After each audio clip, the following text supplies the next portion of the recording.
नमस्कार। हिमानी खत्रीजीले कमेन्टमा प्रश्न सोध्नु भएको छ। नेपालमा विदेशबाट रेमिटेन्स आउन छाड्यो भने के हुन्छ? तेस्रो विश्वयुद्ध भयो र चारैतिर नाकाबन्दी भएमा हामी नेपालीहरू कसरी बाँच्न सक्छौँ भनेर प्रश्न गर्नुभएको छ। यसको उत्तर पूर्ण रूपमा दिने प्रयास गर्नेछु। हजुरले हेरेर कमेन्ट गर्न सक्नुहुन्छ। नेपालमा रेमिटेन्स आउन छाड्यो भने के हुन्छ त? सुन्नु होला। नेपालको कुल ग्राहस्थ उत्पादनको करिब 23% देखि 25% हिस्सा चाहिँ रेमिटेन्सले ओगटेको छ। यो रोकिँदा देशमा आर्थिक सङ्कट निम्तिन सक्छ। अर्को छ विदेशी मुद्रा चाहिँ संचितिमा सङ्कट हुन सक्छ र हामीले पेट्रोल, औषधि र इलेक्ट्रोनिक्स किन्न डलर वा विदेशी मुद्रा प्रयोग गर्छौँ र रेमिटेन्स रोकिएमा विदेशी मुद्राको अभाव भई आयात ठप्प हुन्छ। गरिबी र उपभोगमा गिरावट हुन्छ। लाखौँ परिवारको भान्सा रेमिटेन्सकै भरमा चलेको छ। पैसा आउन छाडेपछि मानिसको क्रय शक्ति घट्छ, जसले व्यापार व्यवसायमा मन्दी आउन सक्छ। बैंक र रियल इस्टेटमा धक्का लाग्न सक्छ। घर जग्गा कारोबार र बैंकमा हुने निक्षेपको ठुलो स्रोत रेमिटेन्स नै हो। यो रोकिँदा बैंकिङ प्रणालीमा लगानीयोग्य पुँजीको चरम अभाव हुन्छ। र तेस्रो विश्वयुद्ध र नाकाबन्दी भएमा हामी कसरी बाँच्न सक्छौँ भन्ने अर्को प्रश्न छ।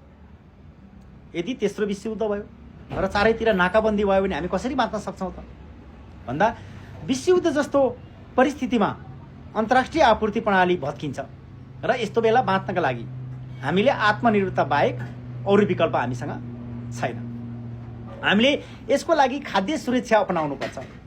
बाँझो जमिनको उपयोग गर्ने, आयातित चामल र तरकारीमा भर पर्न छोडेर गाउँ गाउँमा बाँझो जमिनमा खेती गर्नुपर्छ। कोदो, फापर, जौँ र मकै जस्ता रैथाने बालीलाई नै हामीले प्राथमिकता दिनुपर्छ। अब हामी सहरमा बस्छौँ भने करेसाबारी, कौशी खेतीलाई प्राथमिकता दिनुपर्छ। सहरमा बस्नेले पनि आफ्नो उपयोगका लागि केही न केही फलाउनै पर्ने हुन्छ छतमा। अर्को छ ऊर्जा र इन्धनको सही प्रयोग गर्नु पर्यो। बिजुलीको अधिकतम प्रयोग गर्नु पर्यो। पेट्रोल र ग्यास आयात रोकिएमा हामीसँग भएको एकमात्र विकल्प जलविद्युतमै हो। खाना पकाउन इन्डक्सन चुलो र यातायातका लागि विद्युतीय शहरी साधनको प्रयोग अपरिहार्य हुन्छ र हामीले त्यसकै प्रयोग गर्नुपर्छ। परम्परागत स्रोत ग्रामीण भेगमा दाउरा र गोबर ग्यासको पुनः प्रयोग बढाउनुपर्छ र स्वास्थ्य र प्रविधिको क्षेत्रमा हामीले जडीबुटीलाई र आयुर्वेद औषधिहरूलाई प्राथमिकता दिनुपर्छ। विदेशी औषधिको आयात रोकिएमा नेपालमा पाइने प्राकृतिक जडीबुटी र आयुर्वेदिक उपचारलाई बढी प्राथमिकता दिई त्यसमै हामी निर्भर हुन सक्नुपर्छ र पुराना सामग्रीहरू मर्मत गरेर चलाउने र फोहोर व्यवस्थापनलाई पनि हामीले ध्यान दिनुपर्छ। अर्को छ कूटनीतिक र सामाजिक एकता। हामीले छरछिमेकसँग यदि सङ्कट आएमा छिमेकी राष्ट्रहरूसँगको कूटनीतिक सन्तुलन महत्त्वपूर्ण हुन्छ भने हाम्रो समाजमा चाहिँ समाजको कूटनीतिक र सामाजिक एकता कायम राख्नुपर्छ। साथै समाजमा पर्म, मेलापात, आपसी सहयोगको भावनाले मात्र भोकमरी र अभावहरू टर्न सक्छ र त्यसबाट हामी बच्न सक्छौँ। त्यसैले गर्दा हाम्रो देशमा वास्तवमा नाकाबन्दी भएमा पनि हामी आफै आत्मनिर्भर हुन सक्छौँ, किनकि हाम्रो देशमा जलविद्युतको प्रशस्त सम्भावना छ र जलविद्युतबाटै हामी पूर्ण रूपमा बाँच्न सक्छौँ।